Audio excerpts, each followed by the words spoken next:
Hello everyone, myself Rekha Chabra, your maths teacher. I hope you all are doing great. Students, don't forget to like, share and subscribe my YouTube channel Learn Mathematics.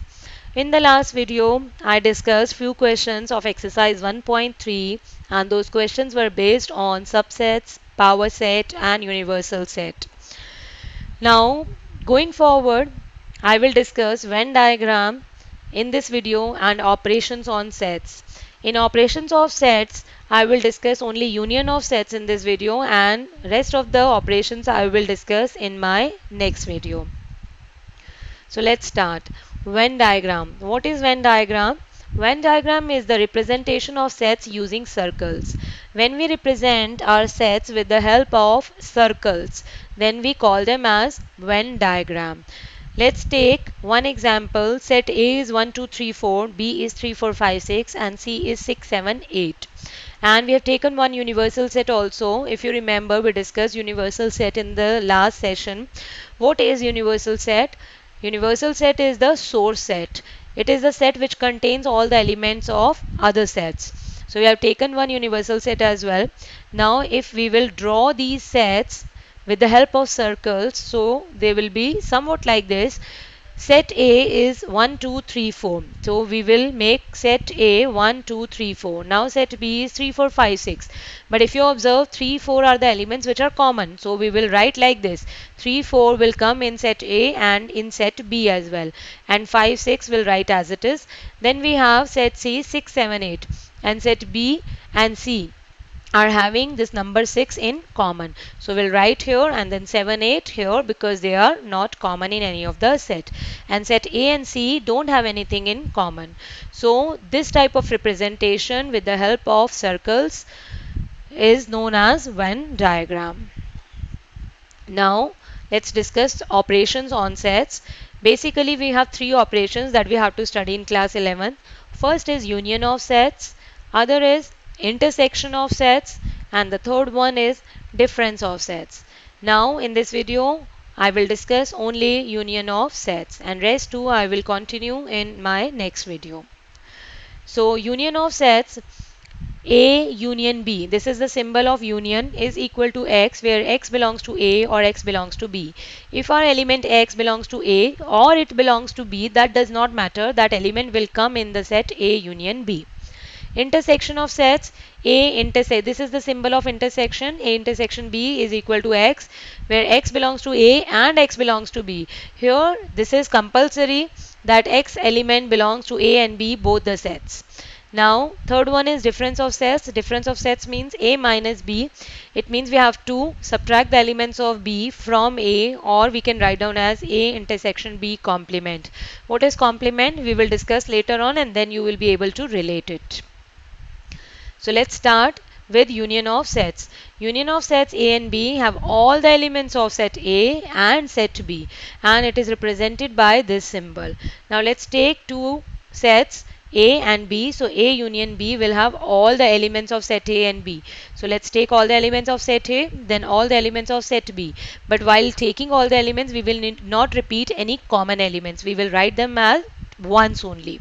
1, 2, 3, 4, 5, 6 is the set which represent A union B.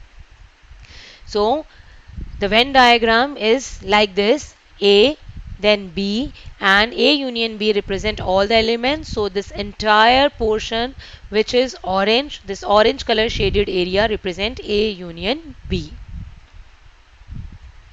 Then we have few properties of union. A union B is equal to B union A. This is commutative property. You must have done these properties in 6-7 standard sometime in addition subtraction. So now we will see these properties in set theory. A union B union C, if first of all you take union of any two set, then you take with third one C, or you take union with B and C and then you take union with A, they will be equal. So this is known as associative law. Then A union phi. Phi means empty set. If you take union of any set with empty set, so you will get the same set in return. A union A means if you take union of any set with set itself, so the answer is same set. And U means universal set here. Universal set union A is always equal to universal set. Now let us discuss these laws one by one. Let's take A, B and C, three different sets and one universal set, which is the source set of all three sets. Now first property, A union B is equal to B union A, commutative law. Let's see left hand side, A union B. It means we have to take all the elements of A, then all the elements of B. 1, 2, 3, 4 and 5, 6. If you take B union A, then also 3, 4, 5, 6 and 1, 2. And we have written in the sequence. So they both are equal. So it is verified. Now A union B union C. First of all, let's take left hand side and A union B, which is 1, 2, 3, 4, 5, 6. Now we will take union of this set with set C. So this set union set C, and this is the result.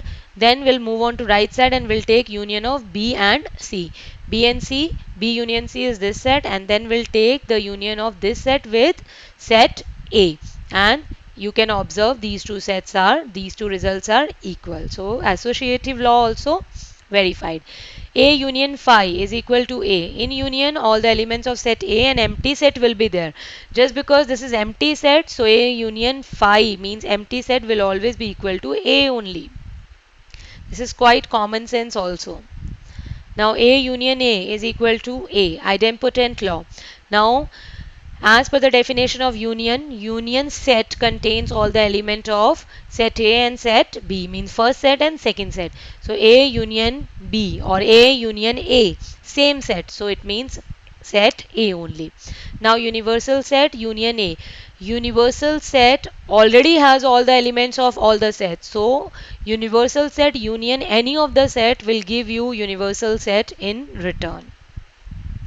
So students, I hope you must have understood all the properties. Now what you can do, you can take some other sets at your home, some other set of some other numbers, and you please try to prove these properties by taking different sets.